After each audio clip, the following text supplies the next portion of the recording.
Who you a fool for this one? Who you a fool for this one?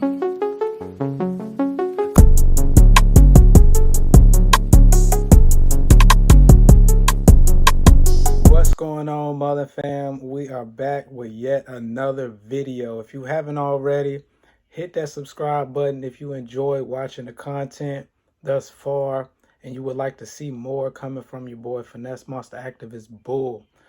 In this video, we're going to talk about FTDs.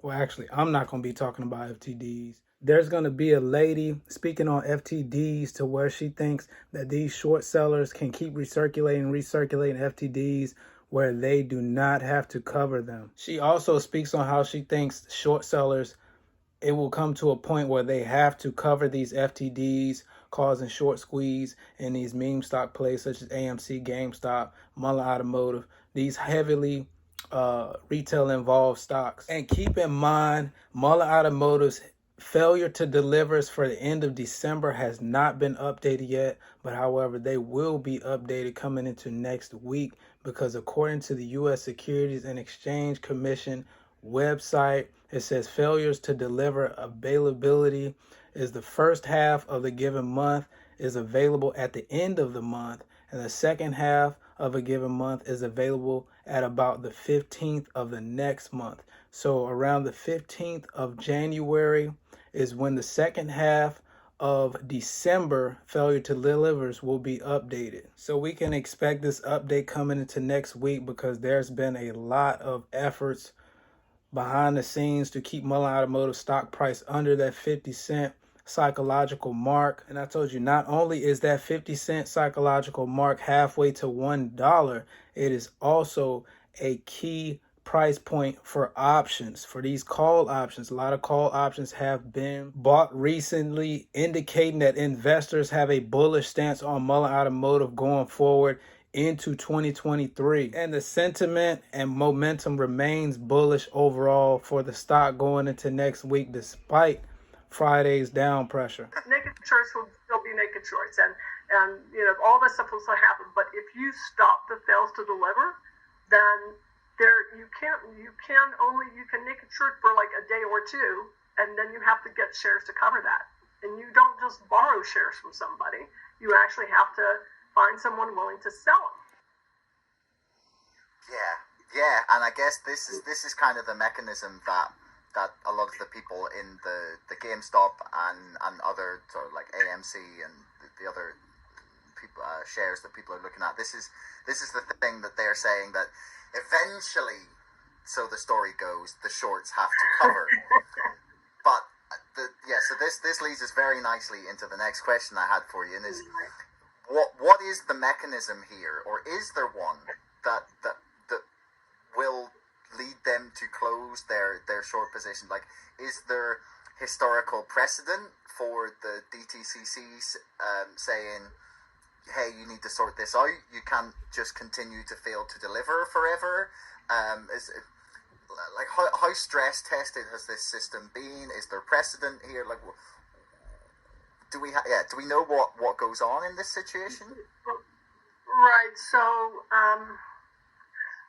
if all of the fails had to be covered, right? If all the fails had to be covered, so that you had to go out into the marketplace, find someone to sell you the shares, not lend them to you, but sell them to you so you have actual shares, then you get this, then the short squeeze happens, right? But as long as the fails are allowed to roll over and roll over and roll over, so if you're in this very close system of like NYSE listed stock, eligible at NSCC, eligible DTC, like if you're in a very closed circle, then it's harder to do what's being done, right? Once you get into over the counter and then you start going to foreign markets and you go into dark pools, then it's easier and easier to just continue rolling over the fails, right? The fails to deliver, what they call open positions. So is there precedent for, I don't even like to use the phrase, the mother of all short squeezes. Yeah. I got into some contest with some people on Twitter the other day for saying that if your only reason for buying GameStop is to profit from the mother of all short squeezes, then how are you different from the naked short sellers who really just want to drive the company to bankruptcy? Neither side is actually making a market for this security. Neither side is actually a market where buyers and sellers come together and agree on prices, and that as the supply rises, the price goes down, and as the demand rises, the price goes up. Like, that's, in order to have a short squeeze, you have to have a market that does that, and as long as that system allows for fail to deliver, and for rehypothecation, it's called. It's where I lend a share to you, and you lend it to Merrill, and Merrill lends it to Goldman, and Goldman lends it back to me. Like, there's a diagram I did, 20 years ago, 15 years ago, called the diagram for the nuke. Like, how you can just keep exploding these shares by doing transactions. Of course, it requires collusion among brokers, which I don't know is happening, but if it is, there's certainly a way to do it where they can just keep blowing this up. Is there precedent for closing something like this out? No. I can't think of one example. The examples I know of are, for example, Lehman Brothers in the 2008-2009.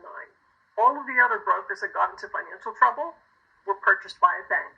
So between the Federal Reserve, the Depository Trust Company, they were able to find buyers to sort of bail out, right? And then there was money from the U.S. government, and they all got bailed out. A lot of their stuff got cleaned up.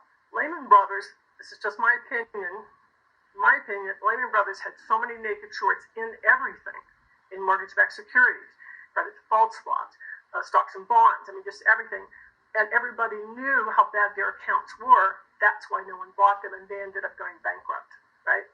So when they went bankrupt, there were billions of dollars worth of open positions at the Depository Trust Company that took them a decade to close. Does that say to you? A whole decade. So they were still closing this, right, when Donald Trump was president. 9, 8. Yeah. Well, I don't remember. It's all a blur. No, 2016, 28. Yeah, pretty much. Because 2008, they went bankrupt in 08, and they blamed, of course, the naked shorts for driving them into bankruptcy. But yeah, because Trump came in 2016, so it's only 8 years later. They were still cleaning it up. So does that say to you, though, back to your question, does that say to you, oh yes, we have a mechanism in place that has been stress tested and works to close these open positions? And after listening to this lady speak in this video, one thing I do not agree with is how she can ask the question, what is the difference between retail investors causing a mother of all short squeezes and short sellers trying to naked short a company to zero, to bankruptcy? She's saying there's no difference between those, and I think there is, because the way the market has been set up all of these years is to steal from retail investors. The everyday investors that are trying to invest a little bit of money here and there to set up their families for their future.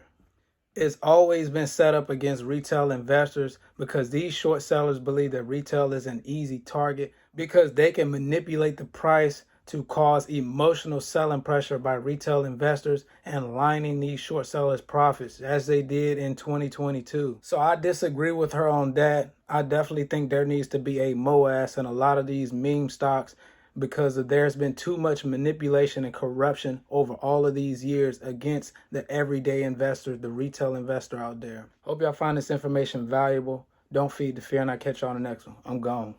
Go.